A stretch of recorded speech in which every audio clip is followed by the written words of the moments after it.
TNPSC Tamil. பண்புத்தொகை நிறம், வடிவம், சுவை, அளவு முதலானவற்றை உணர்த்தும் பண்பு பெயருக்கு இடையில் மை என்னும் பண்பு விகுதியும் ஆகிய ஆன என்னும் பண்பு உறுப்புகளும் மறைந்து வருவது பண்புத்தொகை எனப்படும். இப்போ பாருங்க, அதாவது ஒரு பண்பு பெயருக்கு இடையில் மை என்னும் பண்பு விகுதியும் ஆகிய ஆன என்னும் பண்பு உறுப்புகளும் மையன்னு சொல்லக்கூடிய விகுதியும் மறைந்து வந்துச்சுன்னா அது பண்புத்தொகை எனப்படும்.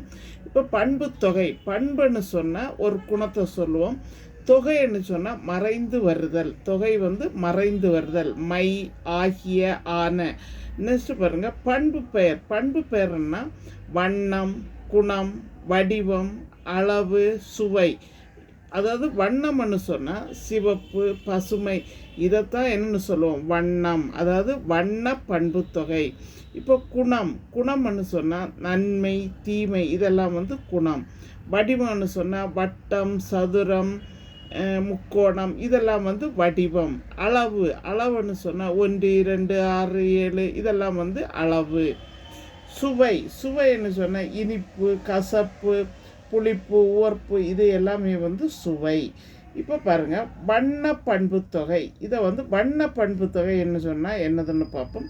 இதுக்கு முன்னாடி பார்ப்போம் பண்புத்தொகைன்னா நம்ம ஒரு வேடை பிரித்தோன்னு சொன்னால் மை வந்துச்சுன்னா அது பண்புத்தொகை. நான் போன ஷார்ட்ஸில் சொல்லியிருந்தேன், பண்புத்தொகை அப்படின்னு சொன்னால் அந்த பிரித்தா மை வந்தால் பண்புத்தொகை, அது மட்டும்தான் சொல்லியிருந்தேன்.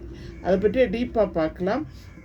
இப்போ பாருங்கள், பண்புத்தொகை அப்படின்னா பிரிச்சா மை வந்தால் பண்புத்தொகை. செந்தமிழ், செம்மை ப்ளஸ் தமிழ், ஆருயிர், அருமை ப்ளஸ் உயிர், இந்த மாதிரி.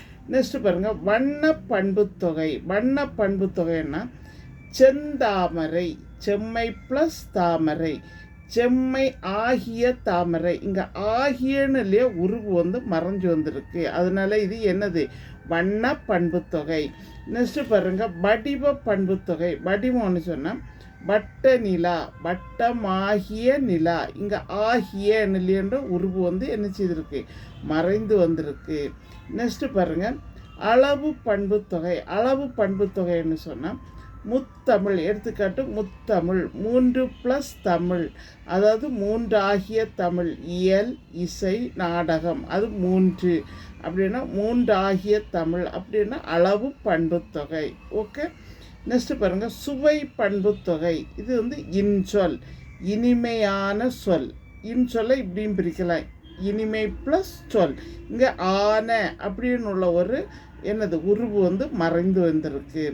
நெக்ஸ்ட்டு பாருங்கள், நன்னாடு, அதாவது குணத்தை சொல்லுது, நன்மை ப்ளஸ் நாடு.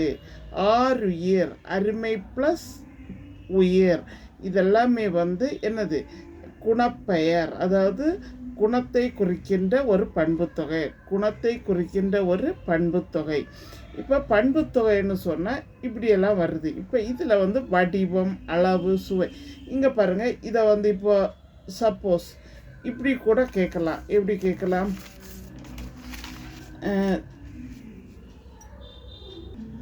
வட்டப்பலகைன்னு கேட்டால் என்னது, வட்டம் ஆகிய பலகை, வட்டம் ப்ளஸ் பலகைன்னு பிரிப்போம். அப்போ இங்கே பண்பு பெயர் எழுத முடியாது, அது என்ன பண்பு தொகைன்னு சொல்லிட்டு நம்ம கண்டுபிடிக்கணும்.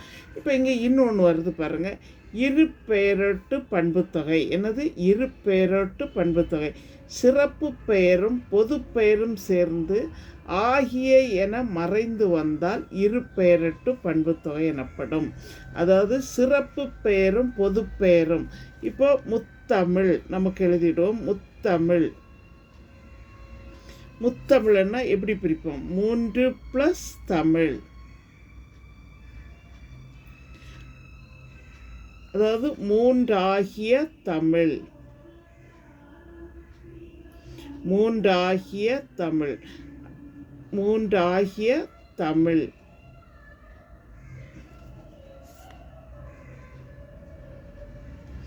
இப்போ பாருங்க, முத்தமிழ்னா 3 + தமிழ், 3 ஆகிய தமிழ். 3ன்னு சொன்னால் என்னது, இயல், இசை, நாடகம். இயல், இசை, நாடகம். இங்கே பாருங்க, முத்தமிழ 3 + தமிழன்னு பிரிச்சிருக்கோம். இது இங்கே ஆகிய, அதாவது இது வந்து சிறப்பு பெயர், தமிழன்னு சொல்லியது ஒரு பொது பெயர். இது வந்து சிறப்பு பெயர் 3, தமிழன்னுலேது ஒரு பொது பெயர். இங்கே இதுக்கு 2க்கும் இடையில் ஆகிய அப்படின்னு உள்ள வேர்டு உருவு வந்து என்ன செய்திருக்கு, மறைந்து வந்திருக்கு. அதனால இதை என்ன சொல்லும், இரு பெயரெட்டு பண்பு தொகை. Okay, thank you.